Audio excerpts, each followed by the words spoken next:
Bien, entonces vamos a dar inicio al capítulo número 10 de la primera carta a los Corintios, el cual es titulado como Sacrificios a los Daimonios. Y bueno, para los que ya, eh, digamos que se identifican un poco con el lenguaje griego, sabrán qué significa esta palabra daimonio. Entonces vamos a dar inicio al verso número 1. Y dice, porque no quiero, hermanos, que ignoren que todos nuestros padres estuvieron bajo la nube y todos pasaron por el mar. Aquí debemos recordar algo que Pablo ya no está hablando a una audiencia judía. Sin embargo, está utilizando el contexto de todos nuestros padres.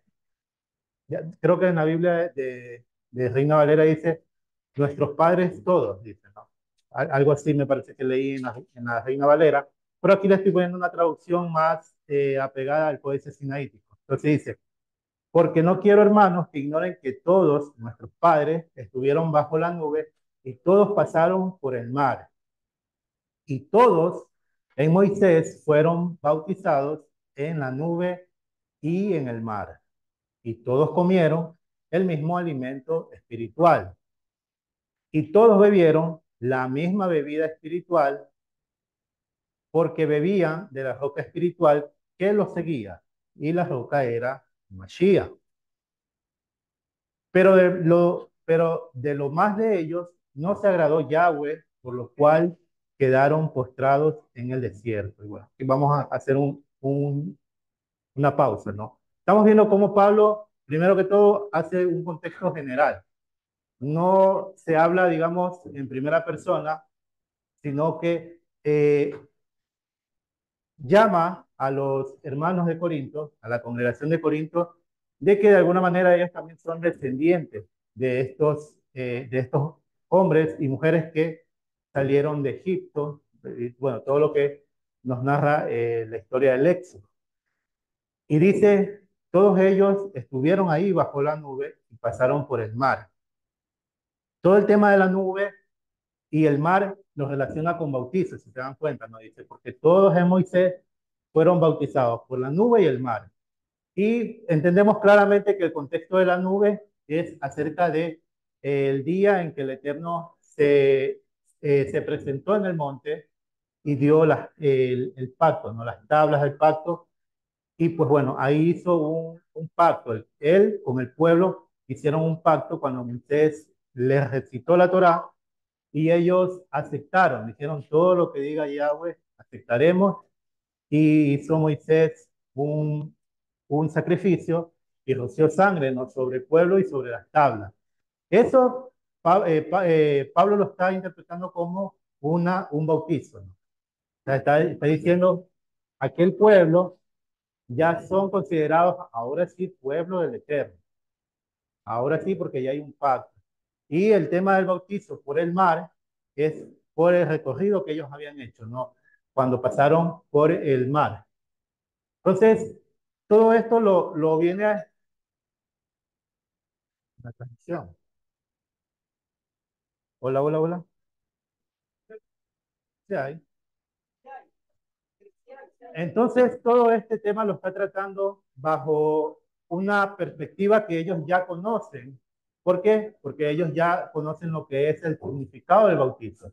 El significado del bautizo para ellos es la adopción, es volver a entrar a un pacto.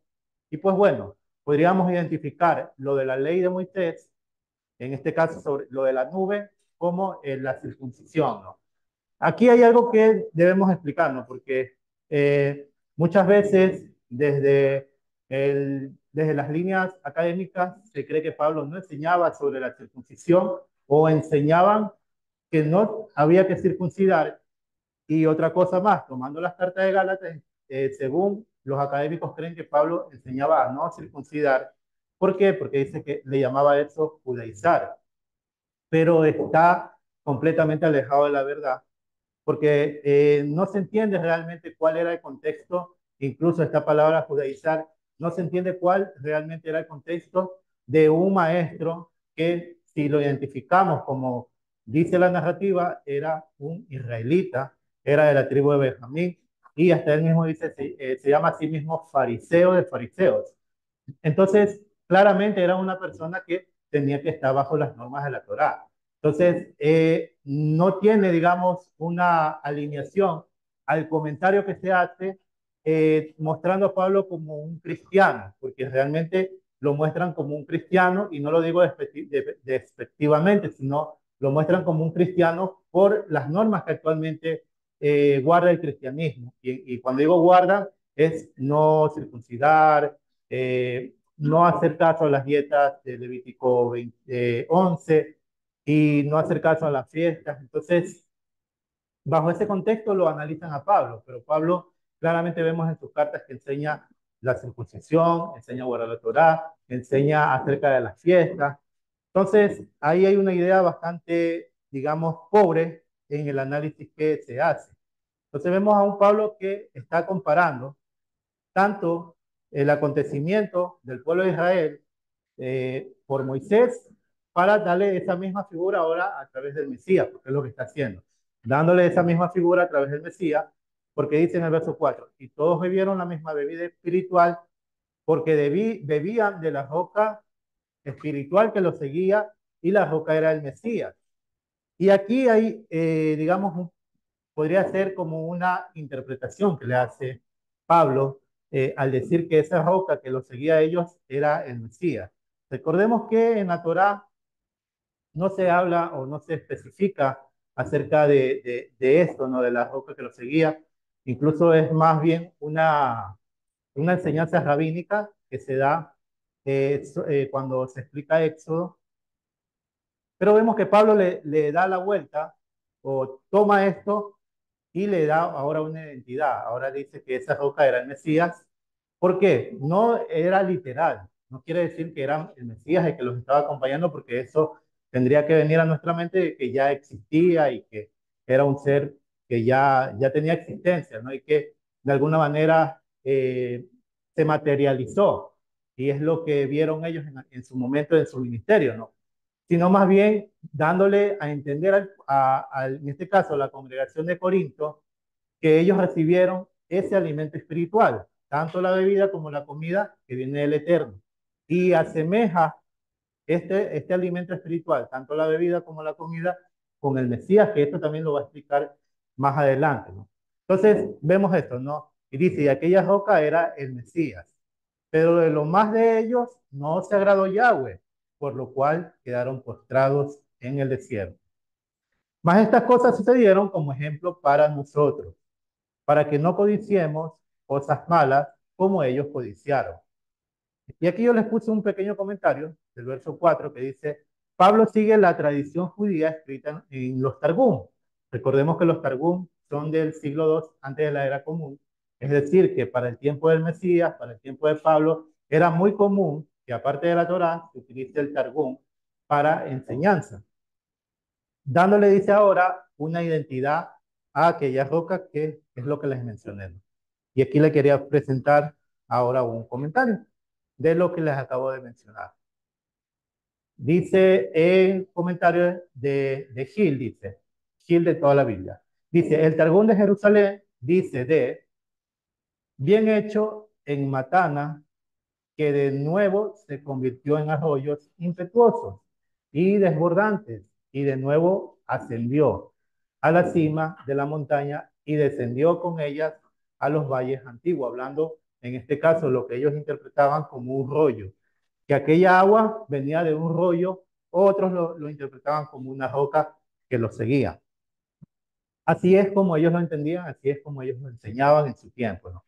Dice, y con el mismo propósito del Targum de Jonathan ben Uziel, dice lo siguiente, que volvió a subir con ellos a los montes más altos, y de los montes más altos descendió con ellos a los collados, y rodeó todo el campamento de Israel, y dio de beber a cada uno a la puerta de su morada, y de los montes altos descendió con ellos a los valles profundos. Entonces, vemos que esta misma tradición es la que toma Pablo para hacer este tipo de enseñanza. No es algo como que Pablo se inventó en ese tiempo o tal vez le vino una revelación. Simplemente él está tomando algo que ellos entendían algo como a ellos se les había enseñado, y él lo que hace es darle la vuelta. Ahora les presento esto que a ustedes les han enseñado y les doy una identidad. Este es el Mesías, ¿ya? Es así como se hacían las enseñanzas, ¿no? No era como que iban a ver a una persona que les iba a hablar siempre de misterios o siempre les iba a hablar de algo muy nuevo, no. Siempre iban a tomar las mismas enseñanzas con las que ellos habían crecido o con las que ellos habían escuchado, y esas enseñanzas les daban otra vuelta, digamos así. De lo mismo vemos a Yeshua, ¿no? Siempre Yeshua tomaba este tipo de enseñanzas que eran común en su tiempo y les daba una nueva forma. Por ejemplo, la de lo que conocemos como la de Rico y Lázaro, ¿no?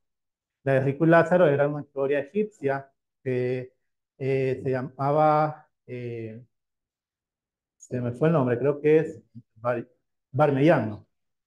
Barmayán y el pobre, ¿no? Entonces, esta misma historia que era muy común para ellos haberla escuchado desde niños, como les enseñaban sus padres, y les da ahora otra identidad, ya como una identidad israelita. Y habla de un rey, y habla de un pobre, para figurar lo que va a acontecer, de que el rey ya gozó en vida de lo que el pobre va a gozar cuando muera.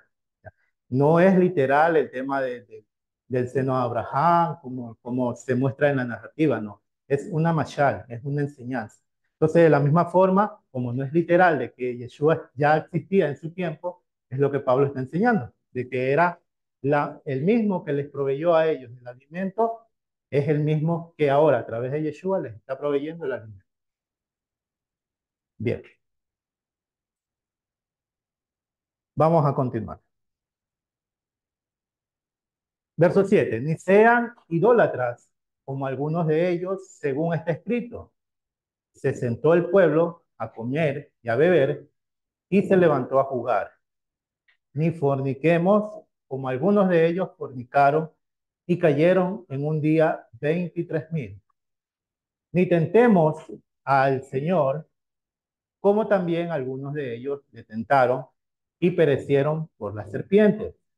Ni murmuren, como algunos de ellos murmuraron y perecieron por el destructor.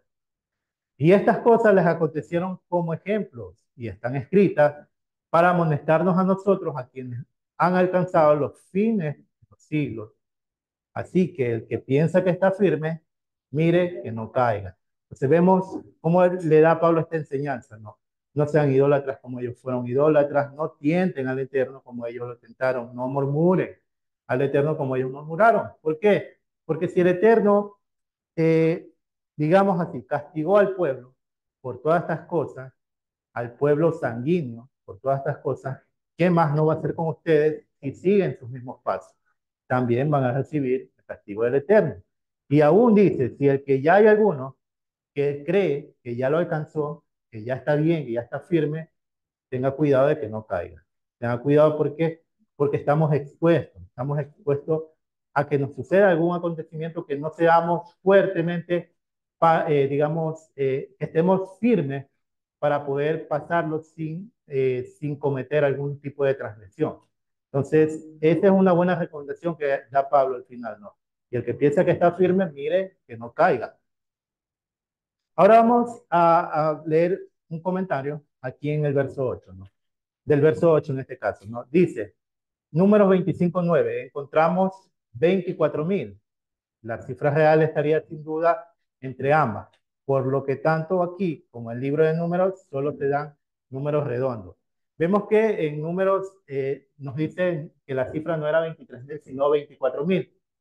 No cambia en nada, no es que, digamos, hay un error aquí, simplemente Pablo mencionó, digamos, como un aproximado. De igual manera, tampoco podemos tomar literal lo que dice en números 25:9 como que fueron 24,000 cerrados, ¿no? Sino que Pablo dice fueron como 23,000, acá número dice fueron 24,000 ya. Entonces, como dando una cifra cerrada. Y de esto ya vamos a hablar también más adelante, ¿no? Dice, también el verso 5 dice, en griego dice, apostereite. En contextos legales, como en la Septuaginta, Éxodo 21:10, o en escrito helenístico puede implicar, ya, perdón, esto fue que algo que me olvidé editar, esto es de otra enseñanza, me olvidé editar y ahí puse algo del verso 5, pero bueno, sí quería mencionarle algo del verso 9 que es el tema que aquí vemos, ¿no? Ni tentemos al Señor como algunos de ellos tentaron y perecieron por las serpientes. Y aquí un caso que podemos nosotros notar es la palabra Señor. Ya. La palabra Señor, vemos que antes de esto habla también del Mesías. Y vamos a encontrar siempre esto en la Reina Valera, ¿no? Que siempre trata de darle el título de Mesías al, en este caso, Señor, al Mesías.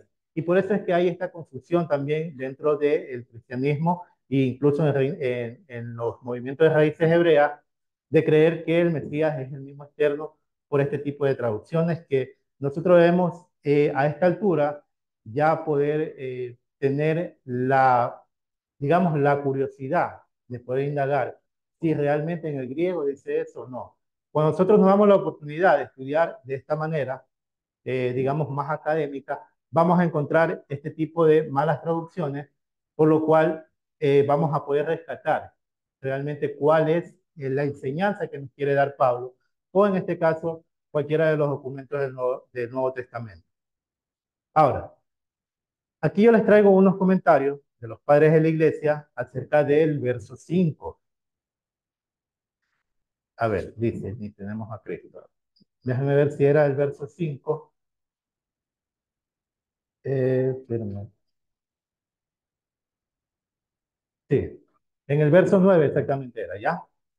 Dice, vamos a leer unas palabras que están escritas en una obra que se llama Contra las herejías de Ireneo de León, haciendo, digamos, una mención del capítulo número 9, perdón, del verso número 9, capítulo 10, a donde nosotros estamos leyendo Señor. Hay otras Biblias que dice Cristo. Dice, ni tienten a Cristo, ni tienten, en este caso, al Mesías. Pero vemos que Reina Valera dice Señor. Bueno, en la que yo tomé, dice Señor. Pero hay traducciones que dice Cristo. ¿Y por qué nace este tipo de variantes? Es lo que vamos a entender más adelante, ¿no? Aquí nos dice, por ejemplo, los padres de la iglesia en el siglo, estamos viendo en el siglo II, Ireneo de León, haciendo una mención del capítulo 10, verso 9, y dice lo siguiente. El apóstol dice en la primera carta a los Corintios, ni tenemos a Cristo, ni tentemos a Cristo, perdón, como algunos de ellos lo tentaron y perecieron por la serpiente. Por lo tanto, Cristo es el mismo que fue tentado y que castigó con serpientes, es decir, el Dios que actuó en el Antiguo Testamento. Aquí vemos ya la mentalidad de los padres de la iglesia creyendo que en este caso Yeshua era el mismo eterno.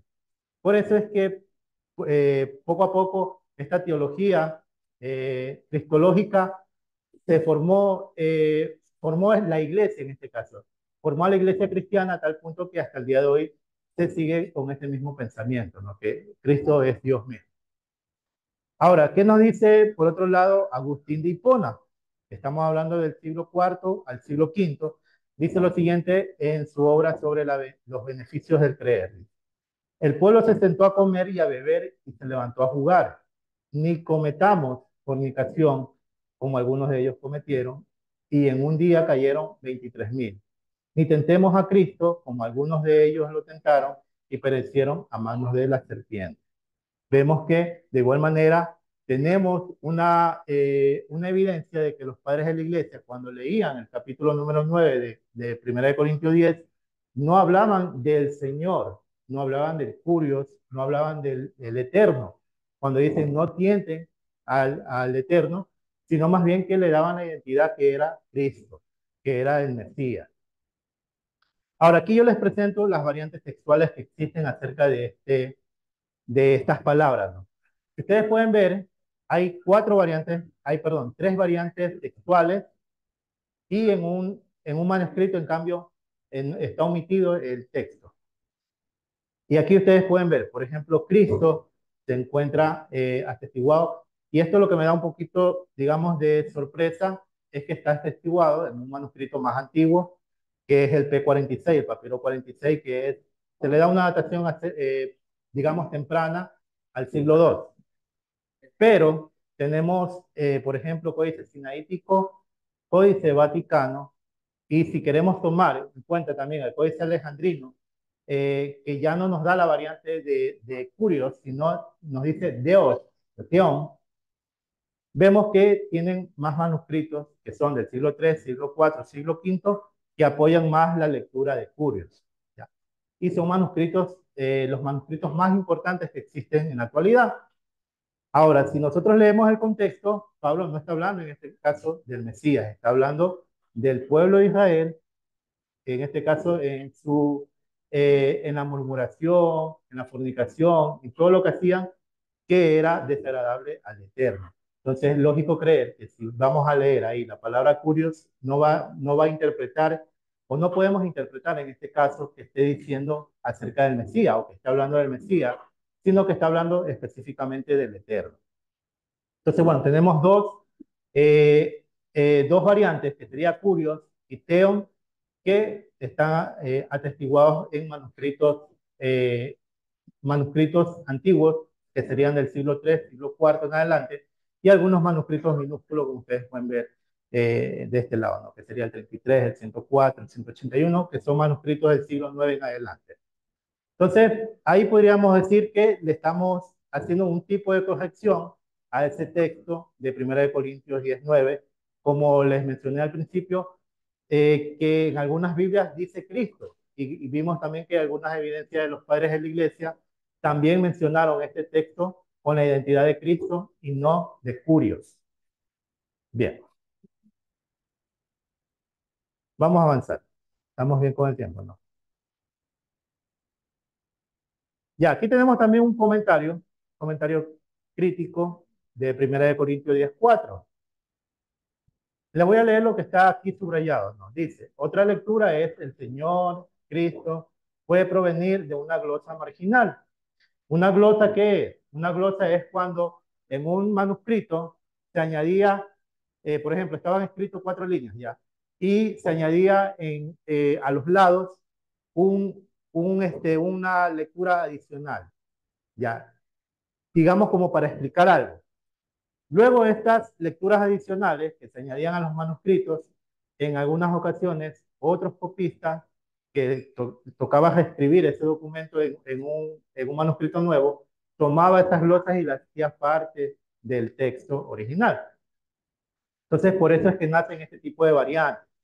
Entonces, dice, puede provenir de una glosa marginal. Por otro lado, dado que Cristo es la lectura más difícil, quizá fue más probable que fuera alterada por los copistas. No se lo está inventando Cristian. Estamos viendo un comentario crítico, ¿no? Bien, dice, comentario bíblico de Jameson. Dice, tentar a Cristo, así dicen las versiones más antiguas. Incluso aquí el comentario que leímos, ¿no? De Ireneo. Y buenos manuscritos. Eso apoyan a tentar a Cristo, ¿no? Dice. Algunos de los manuscritos más antiguos dicen Señor, y un manuscrito solo dice Dios. Si se lee Señor, significaría Cristo. Porque así es como se lo enseñan, ¿no? Que Curios está hablando del Mesías. Pero vemos que este comentario de Jameson es más claro, ¿no? Nos da dos tipos de variantes, Señor y Dios, que son las variantes que vimos en la diapositiva anterior. Bien, vamos a continuar con el verso 13. No les ha sobrevenido ninguna tentación que no sea humana, pero fiel es Yahweh que no los dejará ser tentados más de lo que pueden resistir, sino que dará también juntamente con la tentación la salida, para que puedan soportar. Por tanto, amados míos, huyan de la idolatría. Como a sensato les hablo, juzguen ustedes lo que digo. La copa de bendición que bendecimos no es la comunión de la sangre del Mesías.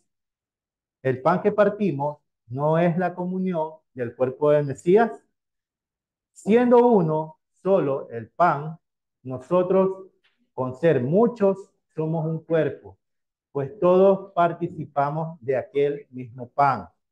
Y aquí va, digamos, la explicación casi final, digamos, que Pablo le está dando a todo lo que viene hablando desde el primer verso, ¿no? A esto era lo que él quería llevar, que esa roca, que esa nube es el mismo Mesías, el cual ahora para nosotros está identificado como el pan y el vino, que para los que ya conocen el contexto de lo que está hablando sobre la cena de Pesaj, ¿no? La cena de Pesaj que es con pan y con vino. Entonces dice, vemos que aquí enfatiza nuevamente Pablo en hablar sobre la idolatría. Y es por lo que va a hablar más adelante acerca de las carnes, acerca de los sacrificios. Entonces dice nuevamente, ¿no? Por tanto, amados míos, huyan de la idolatría. Como a sensatos le hablo. Juzguen ustedes lo que digo. La copa de bendición que bendecimos no es la comunión de la sangre del Mesías. El pan que partimos no es la comunión del cuerpo del Mesías. Siendo uno solo el pan, en este caso el Mesías, nosotros, con ser muchos, somos un cuerpo, pues todos participamos de aquel mismo pan. Y eso es parte, digamos así, de la enseñanza de Pablo, es compararnos a todos nosotros como parte de ese cuerpo del Mesías, ¿no? Verso 18. Y aquí nuevamente les dice, fijen la mirada de lo que pasó antiguamente. Dice, miren a Israel según la carne, los que comen los sacrificios. No son partícipes del altar.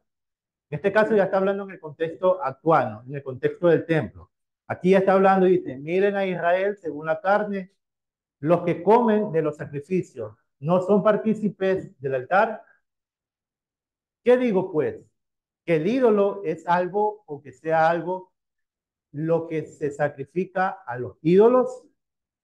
Antes digo que los gentiles sacrifican a los demonios, los sacrifican y no a Yahweh. Y no quiero que ustedes se hagan partícipes con los demonios. Y aquí viene la enseñanza sobre los demonios, ¿no? Como dice en griego, daimon, ¿ya? Entonces dice, yo no quiero que ustedes participen de los sacrificios que se hacen a los demonios.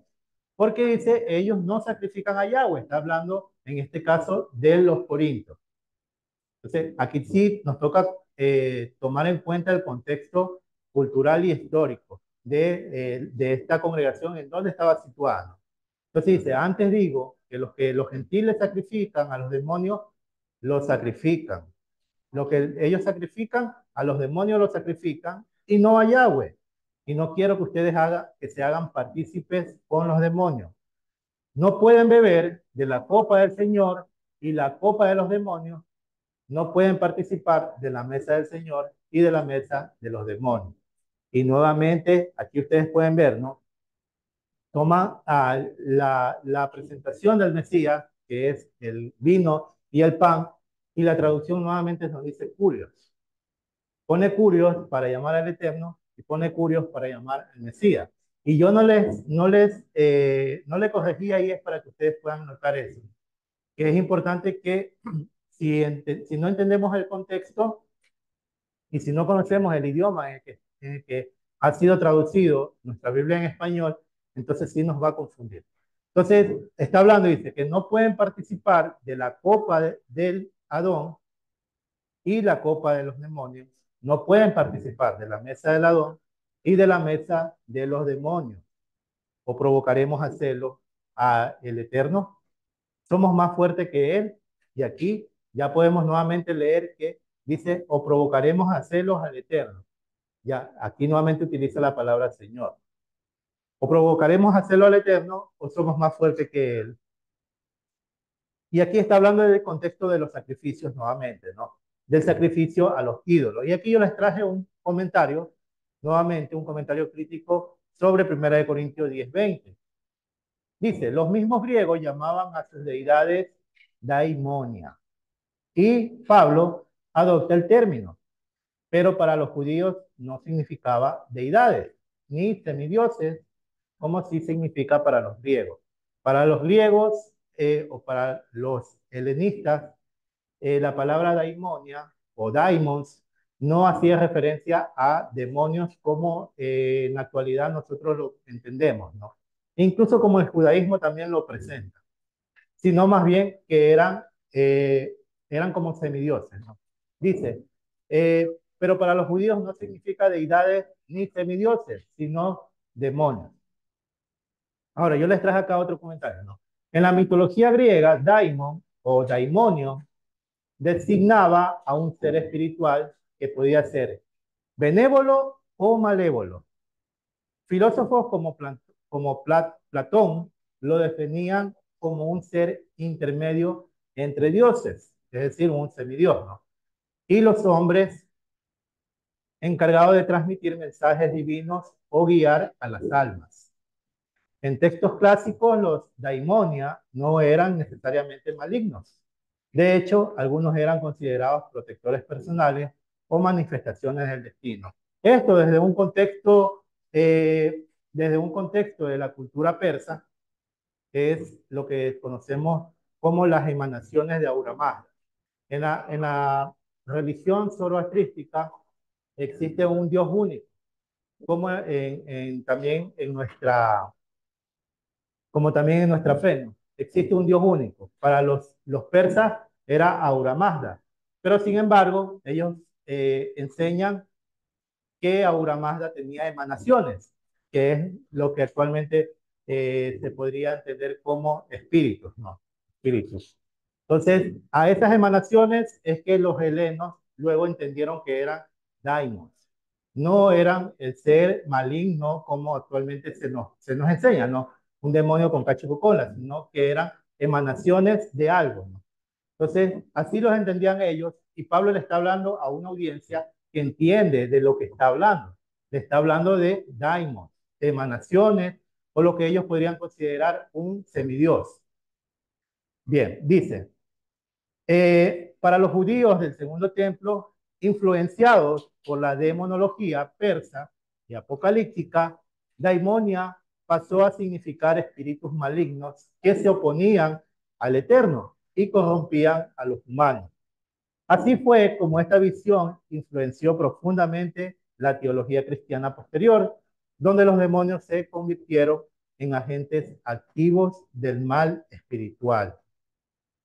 Entonces, ahí está la palabra, ¿no? Daimon, con la que le titulé a este tema, sobre los sacrificados a los daimon.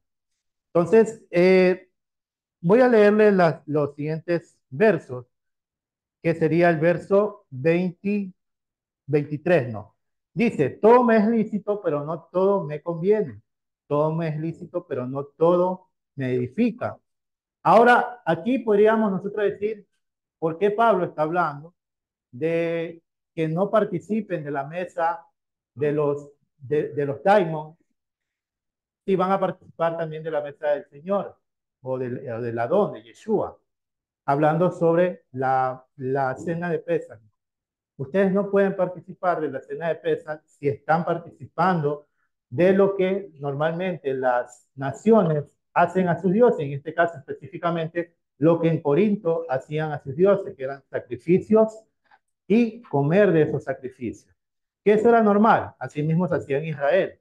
Se hacían los sacrificios al Eterno y se comían de los sacrificios, ciertos sacrificios, pues los sacrificios que eran de Olá, me parece que eran. Sí, estoy bien. Los sacrificios de Olá, creo que los de holocausto, esos se quemaban por completo, pero los sacrificios de Shalamín sí eran sacrificios que se podían comer tanto el que llevaba la ofrenda como en este caso, los sacerdotes. Entonces, lo mismo hacían ellos. Hacían sacrificios a sus dioses y ese animal se vendía o se comía. ¿Y por qué Pablo está hablando de todo esto? Recordemos que en el capítulo 8 me parece que también habló acerca de las viandas y nuevamente aquí en el capítulo 10 toma este tema, ¿no? Ya en el capítulo 6. Y nuevamente aquí en el capítulo 10 va a hablar nuevamente sobre los sacrificios. Pero vemos algo interesante que dice que no, dice, todo me es lícito, pero no todo conviene. Todo me es lícito, pero no todo me edifica. Y debemos entender estas palabras de Pablo. No está diciendo, está bien, pueden comer tranquilamente, sino que dice, es lo que vamos a entender más adelante con la explicación que él mismo va a dar. Ya, vamos a dejarlo ahí. Vamos a leer el verso 24. Ninguno busque su propio bien, sino el bien de otro. De todo lo que se vende en la carnicería, coman sin preguntar nada por motivo de conciencia, porque de Yahweh es la tierra y su plenitud. Y está haciendo aquí la mención de un salmo, ¿no? Si algún incrédulo los invita y quieren ir, de todo lo que se le pongan delante, coman, sin preguntar nada por motivos de conciencia. Mas si alguien les dijere, eso fue sacrificado a los ídolos, no lo coman por causa de aquel que lo declaró y por motivos de conciencia, porque de Yahweh es la tierra y su plenitud. La conciencia, digo, no la tuya, sino la del otro. Pues, ¿por qué se ha de juzgar mi libertad por la conciencia de otro? Y aquí vamos a explicarlo. Todo lo que viene hablando Pablo, ¿no? De que, sí, no traje, ajá, esta diapositiva. Bien, todo lo que está hablando Pablo en este contexto es por los sacrificios que normalmente se hacían en Corinto y que no había otro tipo de carne en Corinto, sino lo que se vendía en los mercados. Y para cualquier persona que vivía en Corinto, sabían que esas carnes que se vendían en los mercados eran carnes que habían sido llevadas a los ídolos. Ahora vemos dentro de Corintios que habían algunos hermanos que decidían no comer carne, sino que se hacían veganos. De eso también Pablo habla, ¿no? Pablo habla de los que decían, yo prefiero no comer carne, sino que prefiero comer vegetales. Entonces, ahí está el tema, ¿no? De lo que Pablo está hablando aquí, ¿no? Ahí está el tema, que si lo que tú haces es ocasión de caer para tu hermano, entonces no lo hagas. Y está hablando en este caso en el contexto de los sacrificios. Si les dice, no van a comer de la cena de Pesach y van a también a participar de lo que se sacrifica a los demonios, no lo hagan, porque ustedes ya tienen lo que, en este caso, para ustedes, para su conciencia, van a entender que eso es un sacrificio al Eterno. Cuando nosotros celebramos el Pesach, eso realmente es un sacrificio al Eterno.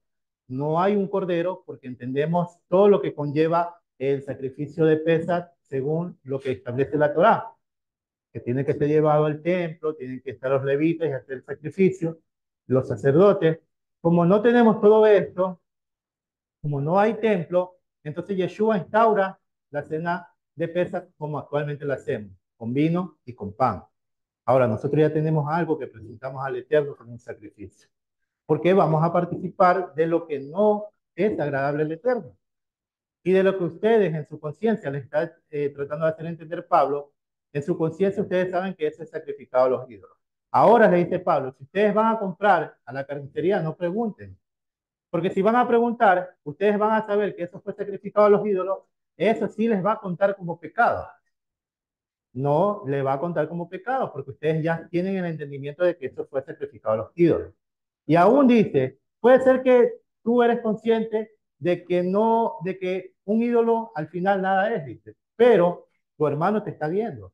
Y tu hermano que te está viendo, que no entiende completamente la Torá, que no está maduramente capacitado para entender lo que tú estás haciendo, él te va a juzgar. Y tú puedes ser la causa de que ese hermano caiga, la causa de que ese hermano deje este camino. Entonces, ahí podemos entender las palabras de Pablo. Todo me es lícito, pero no todo me conviene. O sea, si lo que yo voy a hacer va a ser ocasión para caer a un hermano, no lo voy a hacer. Y al final también dice, no, ¿y por qué yo tengo que ser juzgado por la conciencia de otro? ¿Por qué tengo que poner, digamos, límite a mi libertad por el otro? Pues ese es el amor al prójimo. ¿Qué es lo que está enseñando Pablo? Ese es el amor al prójimo, ¿no? Dice, nuevamente voy a leer, ¿no? Ay, se me fue, perdón. Dice, eh, mas si alguien les dijere, eso fue sacrificado a los ídolos, no lo coman, por causa de aquel que lo declaró y por motivos de conciencia, porque de Yahweh es la tierra y su plenitud. La conciencia, digo, no la tuya, sino la del otro. Pues, ¿por qué se ha de juzgar mi libertad por la conciencia de otro? Y si yo con agradecimiento participo, ¿por qué he de ser censurado por aquello que doy gracias? Sí, pues comen o beben o hacen otra cosa, háganlo todo para la gloria de Yahweh. No sean tropiezos ni a judíos, ni a gentiles, ni a la congregación de Yahweh. Como también yo en todas las cosas agrado a todos, no procurando mi propio beneficio, sino el de muchos, para que sean salvos. Y aquí, de la misma manera como Pablo lo explicó en el capítulo anterior, ¿no? Yo tengo derecho a todas estas cosas. Dice. Tengo derecho a tomar una hermana como esposa, tengo derecho a poder vivir de las donaciones de ustedes, pero no lo hago para no poner tropiezo al ministerio. De la misma forma les enseño, así como yo los hago, si para ustedes es evidente que un hermano lo que ustedes van a comer le va a ser un tropiezo, no lo hagan. Limiten esa libertad que ustedes entienden que no está mal. Ustedes entienden que si voy a comer esto no está mal, pero limítese porque hay un hermano el cual nosotros no vamos a hacer algo que sea perjudicial para él. Entonces, en este contexto debemos entender lo que Pablo está enseñando. Algo quería preguntar.